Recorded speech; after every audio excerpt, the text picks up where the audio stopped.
మబ్బుల్ని చూసి కుండల్లోని నీళ్లు ఒలకబోసుకుంటారా?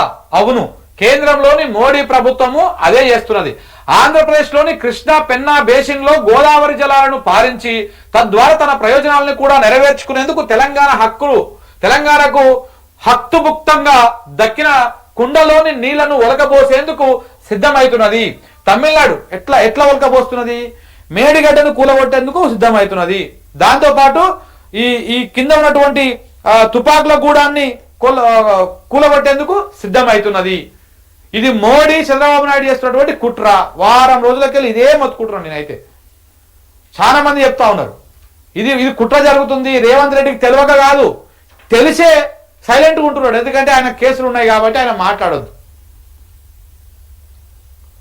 తమిళనాడుకు గోదావరి జలాలను తన్నుకుపోయేందుకు చంద్రబాబుతో కలిసి ఎగువన తెలంగాణను ఎండబెట్టేందుకు కుయుక్తులు పన్నుతున్నది.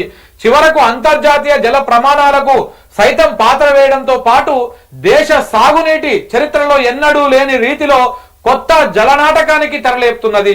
సముద్రంలో కలిసే వృధా జలాలను బూచిగా చూపిస్తూ 80,000 కోట్లతోటి బనకచర్ల ప్రాజెక్టుకు అనుమతులు ఇవ్వడంతో పాటు నిధులు సైతం ఎలాంటి అడ్డంకులు లేకుండా నిధులకు సైతం ఎలాంటి అడ్డంకులు లేకుండా మార్గం సుగమం చేసుకున్నట్టుగా తెలుస్తున్నది. ఎంత దుర్మార్గం, ఎంత దోపిడీ, పగటిలు దోపిడీ చేస్తారు. లేని వరద జలాలకు ఉన్నట్టుగా ప్రాజెక్టులు కట్టుకొని ఆ వరద జలాల మీద ఒక ప్రామాణికత లేదు, ఒక శాస్త్రీయత లేదు. ఎన్ని వస్తాయో తెలియదు, ఎన్ని పోతాయో తెలియదు. దాని మీద ఇవాళ నువ్వు బనకచర్ల కట్టేసి రేపు గోదావరిలో ఉన్నటువంటి నికర జలాలల్లా వాటా కొట్టేయాలని, రైట్ కొట్టేయాలని కుట్ర చేస్తా ఉన్నారు వీళ్ళు. ఇది మన తెలంగాణలోకి అర్థమవుతలేదు. ఇది ఎప్పటికి అర్థమవుతుందో అప్పుడు బాగుపడతారు. కానీ అర్థమయ్యే లోపల చంద్రబాబు నాయుడు మోడీ ఈ 3 ఏళ్లలో అన్ని పనులు చేసేసుకుంటారు. తర్వాత మనం నెత్తి నోరు కొట్టుకొని లాభో దీపం అని కొట్టుకున్నా కానీ ఉపయోగం లేదు. ఫస్ట్ మనం చేయాల్సింది బరాబర్ మేడిగడ్డ రిపేర్ చేయాలి మీరు అని పోయి మనం కూర్చోవాలి. అప్పుడు ఆ రిపేర్ చేసినాక ఆనే కూర్చోవాలి ప్రజలు. అప్పుడు ఏమైతే సత్యాన్ని రిపేర్ చేస్తారు, లేదా ప్రభుత్వాన్ని తిరగనియద్దు.